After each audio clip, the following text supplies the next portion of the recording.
Здравейте, мили приятели! Аз съм Юлита и в това клипче, както сте разбрали от самото заглавие, то е на тема моята колекция от балсамчета за устни на марката Nivea.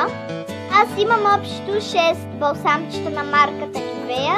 За някои може да са супер малко, но на мен са ми достатъчни и ми вършат перфектна работа. И ще започна от най-старото, което съм си закупила, и от най-новото, което съм си купила. И да, нека да започваме с самото клипче.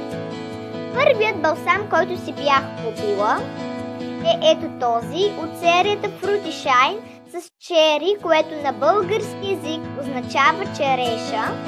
Той е 4,8 грама и срокът му на годност е 12 месеца. Той има ето такъв цвят, който е червен. По-скоро тъмно червен цвят. Уха е много приятна черешка. Миналата година зимата използвах страшно много този балсам, тъй като той най-добре омекотяваше и хидратираше моите устни, но и в момента това го прави. Много е хубав и го препоръчвам. Следващият, който е вторият балсам, който се бях купила на марката Nivea, е ето този, който отново е от серията Fruity Shine с Watermelon, което на български език означава диня. Той е 4,8 грама и отново срокът му на годност е 12 месеца. Той има ето такъв розов цвят, който на устните не придава такъв цвят, по-скоро е много лек, приятен розов цвят, подходящ за ежедневието. На мен не ми ухае точно на диня, а на някакви листа, но все пак е много хубав. Третият балсам, който си бях купила на марката Nivea, е ето този, който е от серията Витамин Shakes, Cranberry и Raspberry, което на български език означава червена боровинка и малина. Той отново е 4,8 грама и отново срокът му на годност е 12 месеца. Отвътре е шарен. Цветовете, които се смесват, са розово, светло-розово мисля и бяло. Ето. Той леко е изхабен. Уха е много приятно, както съм казвала и в другите ми клипчета. Наистина на мен ми ухае повече на малина.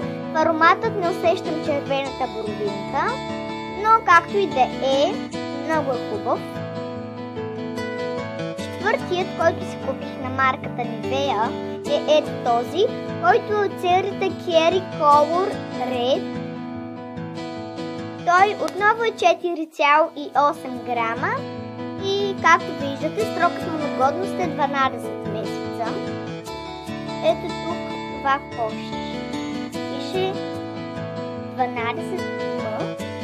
М означава месеца, за тези, които не знаят. Ето така изглежда самият балсам за устни. Тази част от самият балсам е розово-червена, а най-отгоре има едно бяло кръгче. Уха е просто уникално. Някои момичета са казвали, че уха е на стари сенки. На мен не ми уха е на стари сенки, а на нещо много хубаво и е доста хубав.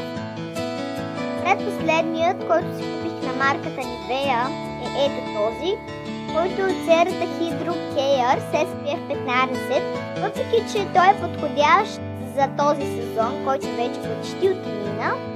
Не съм го използвала чак толкова често. Той отново е 4,8 грама и срокът му на годност е 12 месеца. Отвътре той е безцветен, т.е. самото му количество е бяло. Самият балсам е бял по-скоро. На мен ми ухае много приятно на ванилия и го купих на намаление. Струваше 3 лева и 40 стотинки. Последният балсам, който съм правила отделно на ревю на него. Вчера направих ревю на този балсам. Той е най-новият ми и си го купих вчера. Както мисля, че вече знаете, той е от серията Fruit Shine с страубери, което на български език означава ягода. Той отново 4,8 грама и тук пише 4,8 грама се води 5,5 мл. Това се води и за другите ми всички 5 балсамчета на марката Nivea, които са тези. Тя също 4,8 грама означава, че тези са милилитри 5,5 мл. И да, този балсам е просто уникален. Има ето такъв червен цвят, ухае много приятно и съм супер доволна от него. Наистина препоръчвам ви го и то с 2 ръце. И да, хора, това беше самото клипче. Това е моята колекция от балсамчета за устни на марката Nivea. И мисля, че всичките ми абонати знаят каква е моята колекция от балсамчета за устни на марката Nivea. И може би са гледали клипчето, което е на тема в моят канал. То е качено и заснето. И както казах, то е на тема моята колекция от продукти за устни, част първа. Показвала съм само ето тези 5 балсамчета. Това не съм го показвала, тъй като ми е новичко. И да, мисля, че всички знаят, както казах. Но аз все пак реших да направя това клипче, тъй като нямах никаква идея, освен тази за снимане на клипче. И ако искате, може да ми напишете долу в коментарите идеи за снимане на клипчета. Да кажа, че няма да правя DIY, тъй като нямам толкова време, чета книги. И да, знаете, училището е по-важно, не че ви засегвам. Но да, това е самото клипче, надявам се да ви било интересно или до някаква степен полезно. Ако това е така, дайте палчето нагоре и се абонирайте за мен. Това от днес. Чао!